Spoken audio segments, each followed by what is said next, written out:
Well, hello there, and welcome to World News Program coming to you live from Algiers on All 24 News. I'm your host, Griffith Zachary, and up next are today's top stories.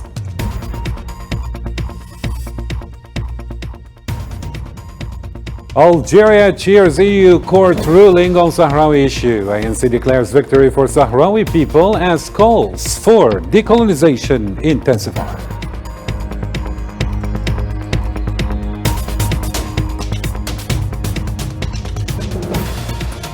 Tunisia's presidential elections head into silence ahead of Sunday vote. Political and economic issues hang over the polls as voting continues abroad.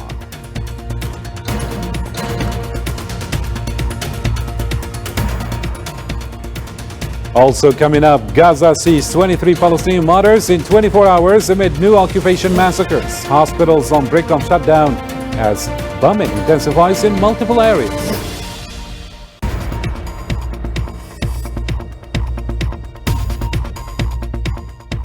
Palestinian factions demand end to Zionist aggression before any deal. Ramallah holds massive march against crimes, while Algeria and Slovenia urge Security Council meeting on Gaza's humanitarian crisis.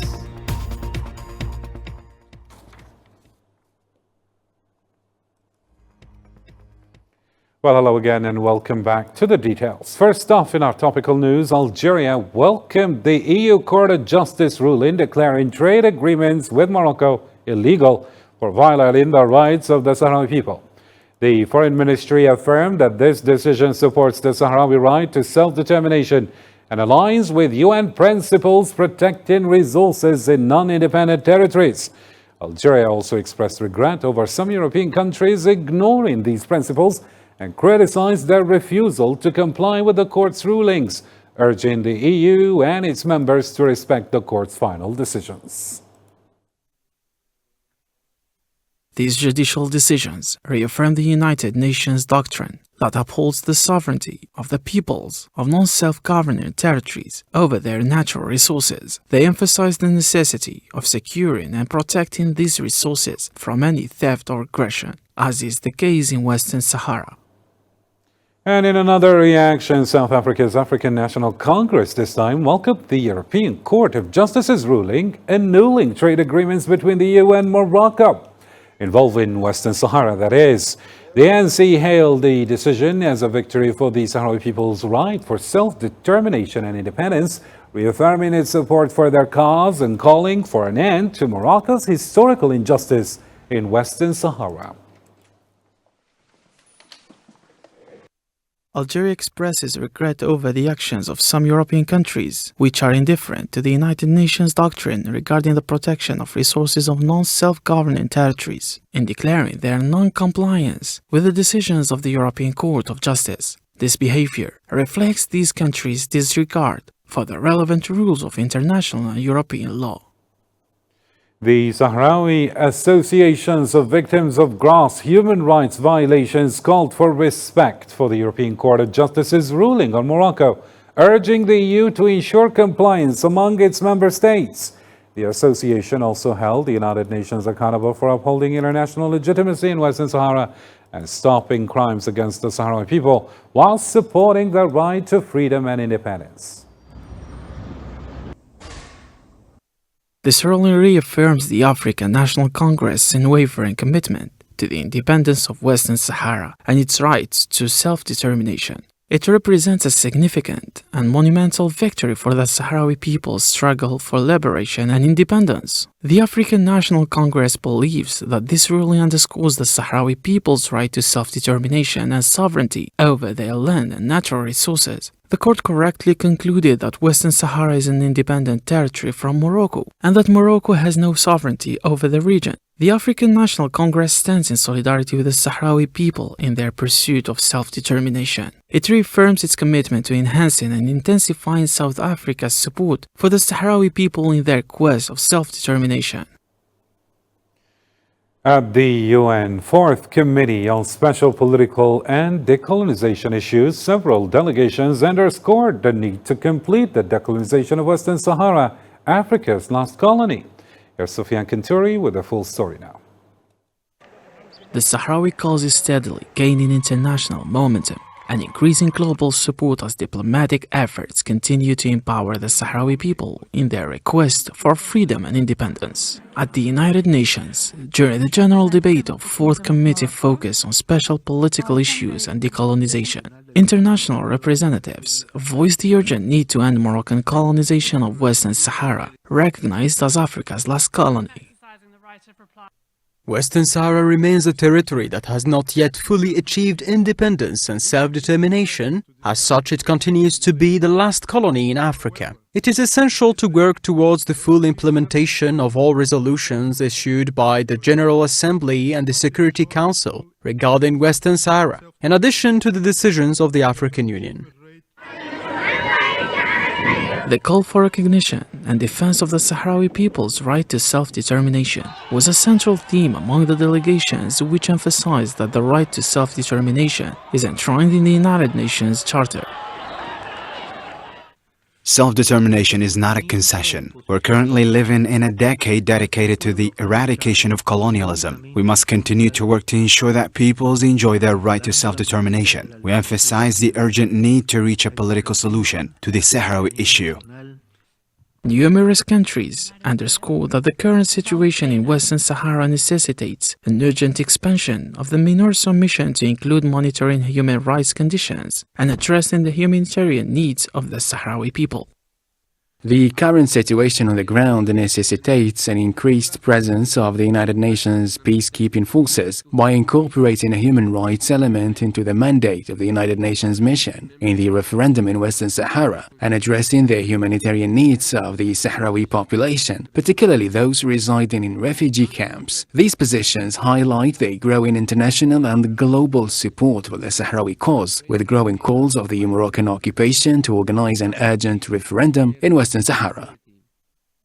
These positions highlight the growing international and global support for the Sahrawi cause, with growing calls on the Moroccan occupation to organize an urgent referendum in Western Sahara.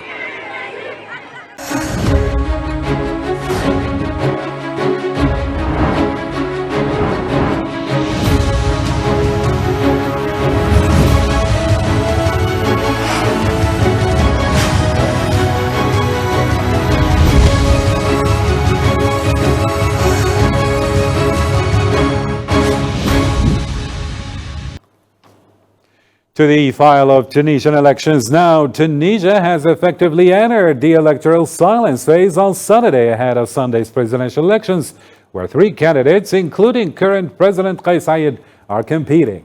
This silence, effective from midnight, prohibits all advertising and media coverage of candidates, election-related programs, as well as opinion polls until polling closes.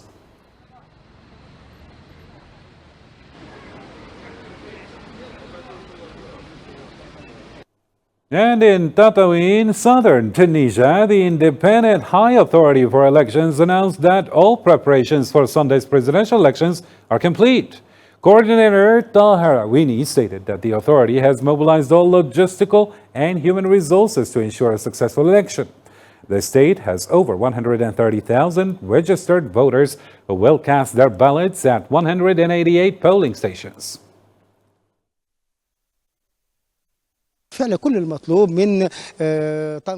have done all what's needed for the organization of voting materials and their distribution as of today. They have arrived to all the 141 polling centers in the municipality of Tataouine, distributed over 188 polling stations. We registered in Tataouine 131,045 electors. We have done everything for this very important electoral entitlement, particularly in terms of materialistic and logistical readiness, in addition to the women and men who are in charge of this process. The Independent High Authority for Elections in Tunisia announced the successful distribution of ballot boxes to governorate offices in Sfax, east of the country, just hours before voting begins. This morning's operation, assisted by Army forces, involved distributing ballot boxes to 399 centers and 6 electoral tents. Nearly 800,000 voters in Sfax are expected to cast their ballots starting from 8 a.m. tomorrow, Sunday. نحن بصدد توزيع We are in the process of distributing ballot boxes to all polling centers and offices, noting that the SFARC subsidiary authority has 399 centers and 805 offices. So today, with the help of the National Army and all parties, we seek to make this electoral entitlement a success by delivering the ballot boxes to their offices. And of course, we have at hand the Commission's agents who will be in those centers to receive these boxes and to place them under the protection of our National Army in those centers. Tunisian voters abroad are casting their ballots for a second day, while those in Tunisia head to the polls on Sunday. Polling stations for expatriates opened as scheduled on Friday, with over 620,000 voters participating across 59 countries, including Algeria.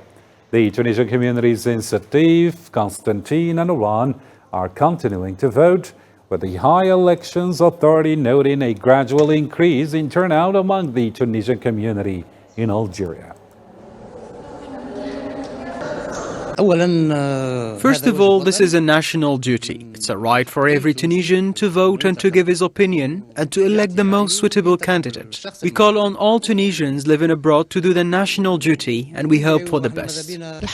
We thank the Algerian state for giving us this opportunity to perform our electoral duty towards our country. Thank God there is stability in Tunisia, and God willing, we'll keep on this path. It's very important for the Tunisian citizen to vote for change to happen. إن شاء الله.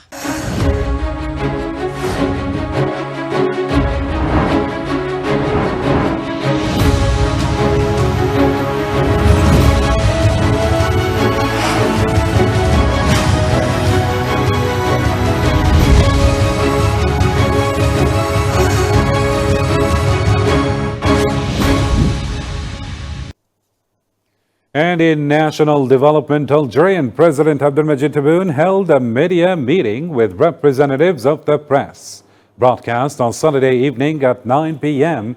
on all 24 News Channel and other channels.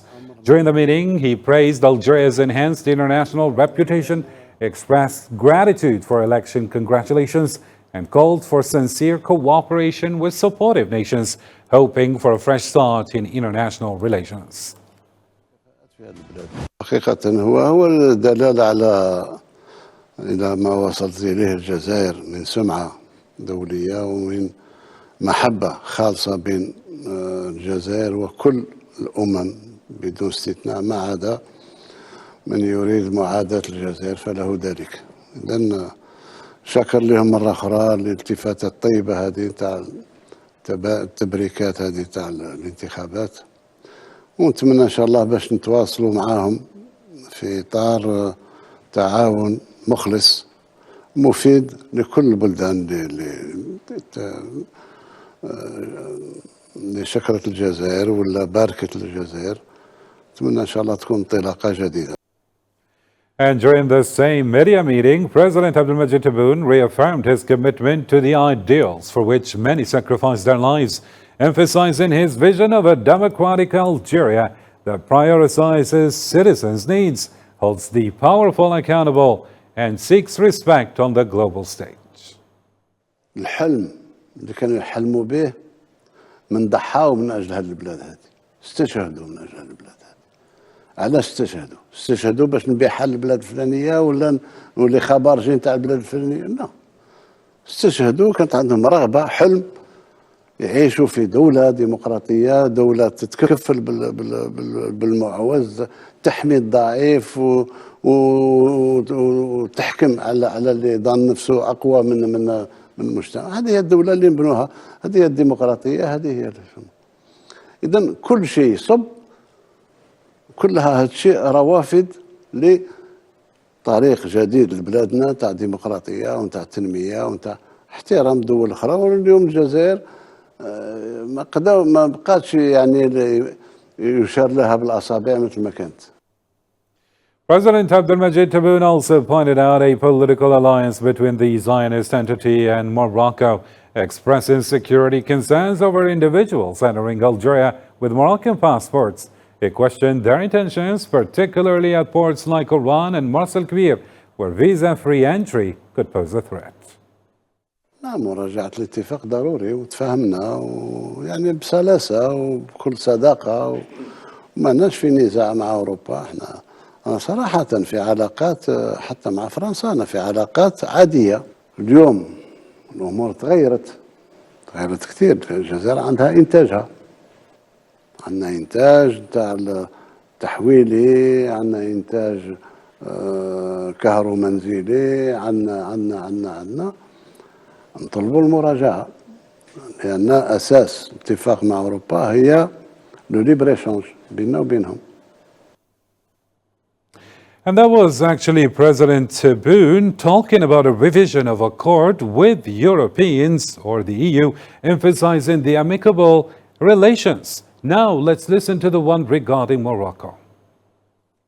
Si on considère que il y a un jumelage, c'est même pas entre l'entité sioniste et le royaume du Maroc, c'est politique. Mais احنا اللي يهمنا شيء أمني، لأن عندنا شكوك أن فيه البعض منهم جاء دخل عندنا بجوازات سفر مغربية.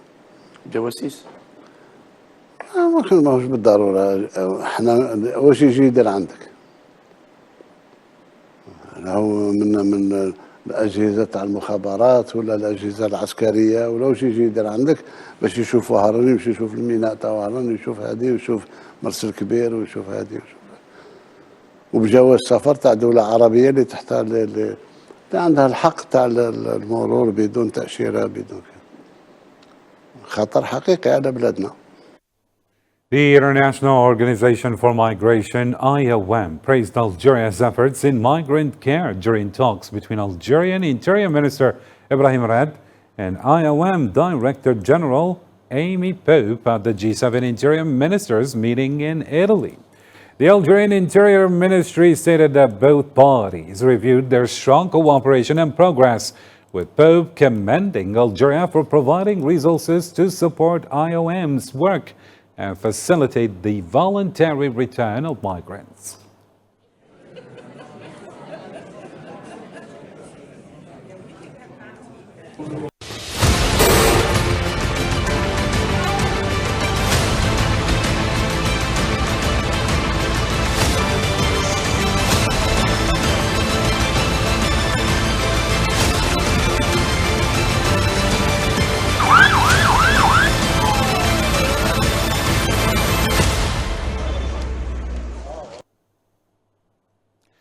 And in the Zionist occupation forces file here, or the Zionist massacres file here, we have Zionist occupation forces committing 3 new massacres in the Gaza Strip, resulting in 23 martyrs and 66 injuries within 24 hours. The Palestinian Ministry of Health reported on Saturday that the death toll from the ongoing conflict has risen to 41,825 martyrs and 96,910 wounded since October 7th, along with tens of thousands trapped under rubble and in the streets.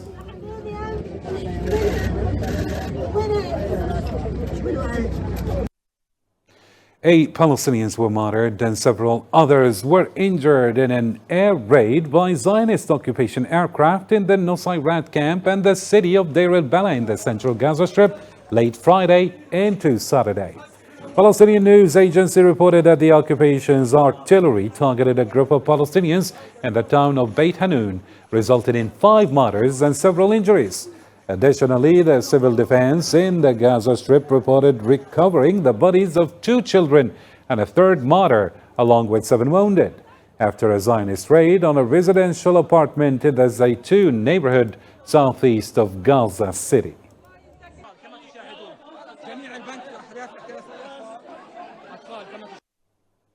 Meanwhile, the Palestinian Ministry of Health warned on Saturday that hospitals in the Gaza Strip will be out of service within just 24 hours due to the Zionist siege and fuel depletion.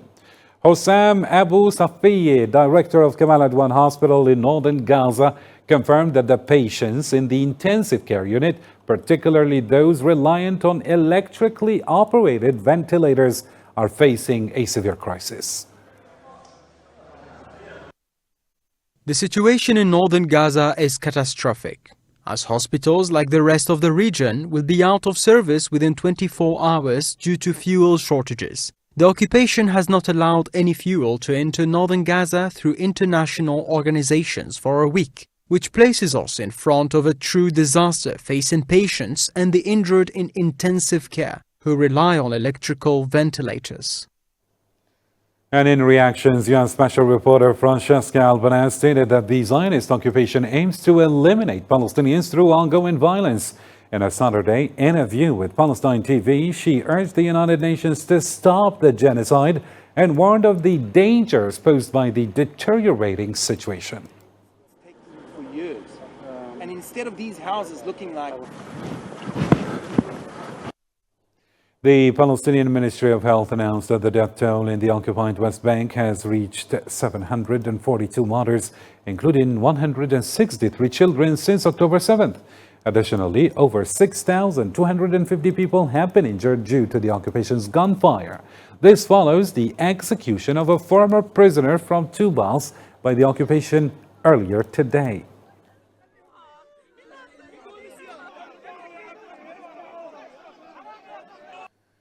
Meanwhile, Palestinian factions declared on Saturday that they will not engage in any deals with the Zionist entity until it ends its aggression on Gaza. In a joint statement, they affirmed the right to resist for freedom and a Palestinian state with Al-Quds as its capital, warning that any post-war alternative administration would be considered an act of occupation.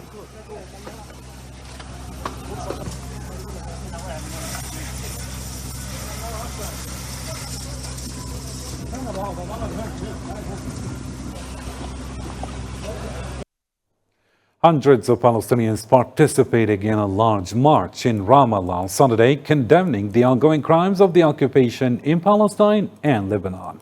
Organized by national forces and civil society groups, the demonstration toured the city streets, with participants chanting slogans against the Zionist occupation and its ongoing massacres in Gaza, demanding an immediate end to the violence.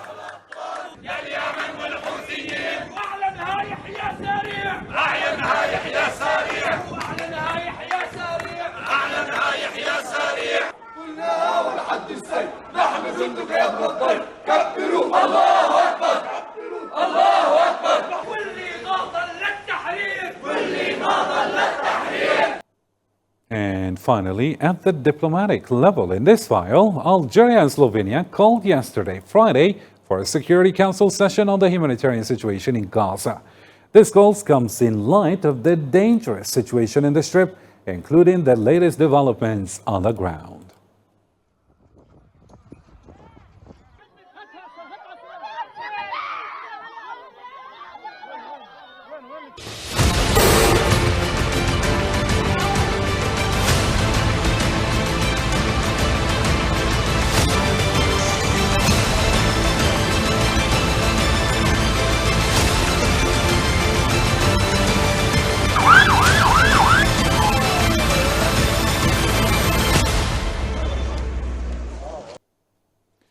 And in Lebanon's file, Qassam Brigade's leader Saeed Atallah Ali and 3 family members were martyred on Saturday when the Zionist entity bombed his home near the Al Khalil and Al Rahman Mosque in the Badawi camp, Tripoli, northern Lebanon.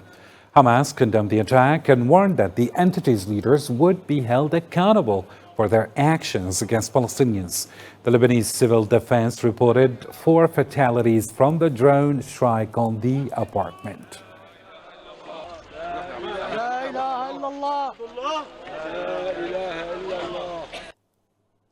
And still with this file, the Lebanese paramedic Ala Ahmed Muhyiddin was martyred on Saturday after being injured in a Zionist raid on Baalbek the previous day. The Lebanese news agency reported that Muhyiddin, an engineer volunteering for the Red Cross, sustained severe head injuries from an air raid targeting a warehouse in Ain Baalbek.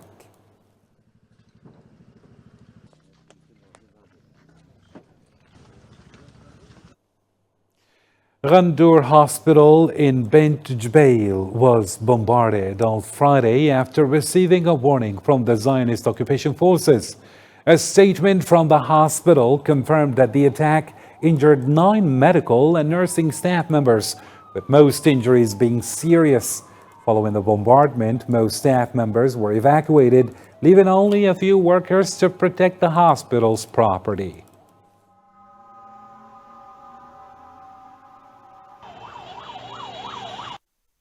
The World Health Organization announced on Saturday that 73 health sector employees in Lebanon were murdered due to the Zionist aggression.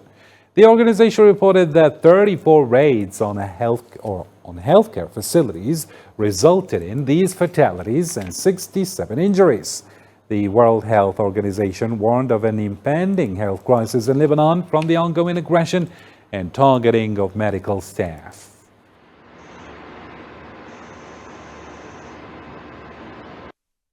The Lebanese Doctors Syndicate appealed on Saturday to the World Health Organization and the United Nations to stop the Zionist massacres, I'm saying, against the health system. They condemned the targeting of hospitals and medical personnel, which has left 3 hospitals inoperable, and called for the international community to intervene against these violations of human rights.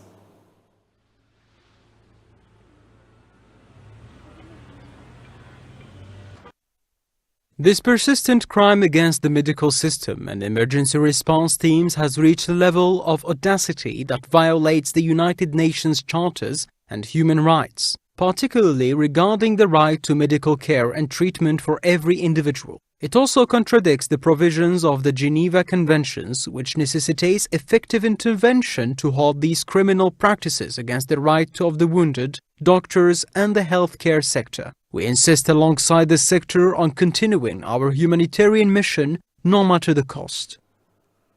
And the Higher Relief Committee in Lebanon reported over 80,000 people displaced in just hours, claiming the Zionist occupation seeks to turn the country into a scorched, demilitarized zone. Secretary General Mohammed Al-Khair warned of more displacement due to the threats and rumors from the Zionist entity on social media aiming to force residents from their areas.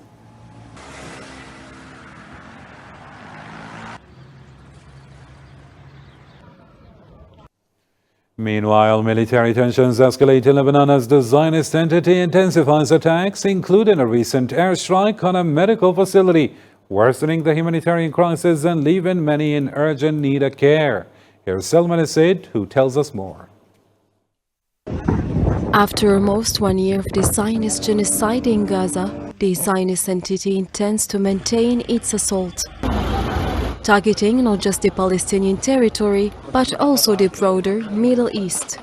Lebanon is currently facing a dramatic increase in military tensions. Meanwhile, a devastating airstrike hit a medical facility. The residents were swiftly evacuated, while emergency responders and volunteers search for survivors under the rubble. I was at the center, coming down the stairs to grab supplies. As soon as we got the people out, the attack struck at 12:11. I went back up but left a few wounded behind. The rest became martyrs. The 3rd floor, home to the hospital's rehabilitation center, was struck by Zionist missiles. These assaults sow fear among medical staff, further complicating the delivery of care and worsening the already dire humanitarian crisis. For his part, Firas Abiad, Lebanese Minister of Public Health, said the Zionist entity is repeating Gaza scenario in Lebanon, adding that an immediate ceasefire is needed. Almost more than 20 between hospitals, medical centers have been attacked. We've seen almost 130 vehicles that have been targeted.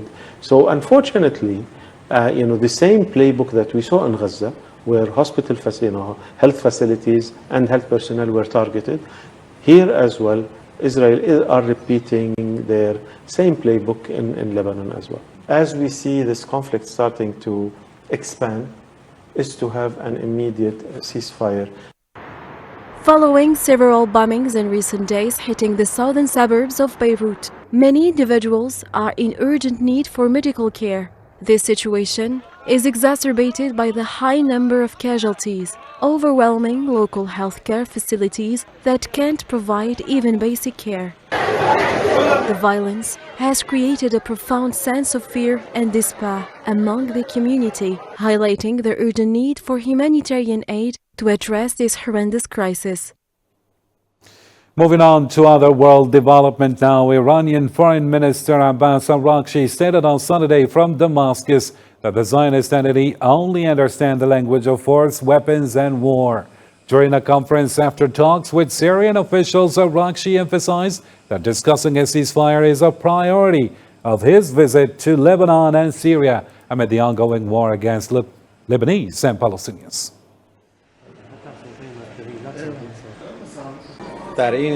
Without a doubt, discussing a ceasefire in Lebanon and Gaza is the primary issue of this visit. However, unfortunately, the crimes of the Zionist entity continue, and it seems that, as we have said before, this entity understands only the language of power, weapons, and war. Therefore, we see these crimes being repeated every day in Beirut, southern Lebanon, and Gaza.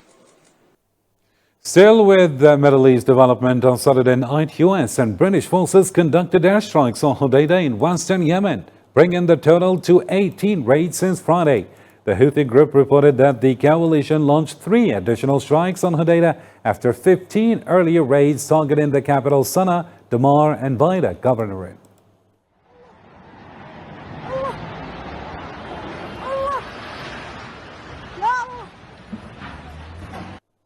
To other developments in the U.S. elections now, Kamala Harris criticized Donald Trump during a rally in Michigan, saying he makes and kept promises. She highlighted his claim to bring back manufacturing jobs, noting that the U.S. lost nearly 200,000 manufacturing jobs during his presidency, ironically.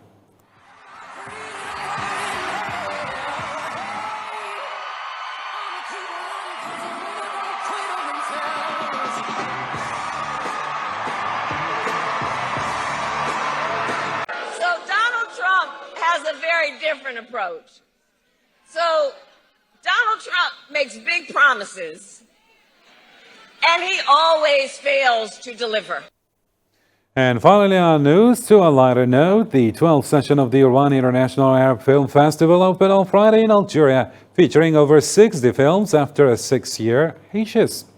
Organizers plan to dedicate a special section titled Zero Distance from Gaza to Iran to support the Palestinian people, showcasing 22 films produced in the Gaza Strip. Nabil Khazini tells us more now. Iran International Arab Film Festival is back after 6 years of absence. The festival represents a window to showcase Arab artistic creativity and an event to honor the prominent figures in the Arab filmmaking industry. Described as the mirror of freedom and a voice of resistance, the festival is also an event to display films that depict various just causes, including the Palestinian issue. In solidarity with the Palestinian people, a program entitled Zero Distance from Gaza to Iran was dedicated to Gaza. The program consists of the screening of 22 productions filmed, directed and produced in the Gaza Strip. Regarding Palestine, we are not surprised that Algeria always stands by Palestine. We are used to that since our childhood, and for me this is normal. But now, and in these conditions, and during these days, with all what is happening in Palestine, this has taken more importance. هذا أخذ أكثر أهمية على الموضوع. We are here also to convey a message and express our solidarity with the inhabitants of Gaza and the Palestinian issue as a whole. We are the audience that most feels the pain and the sorrow of the Palestinian people. What's happening now is deplorable. The festival, God willing, will have an objective, and long live Palestine, long live the Palestinian cause.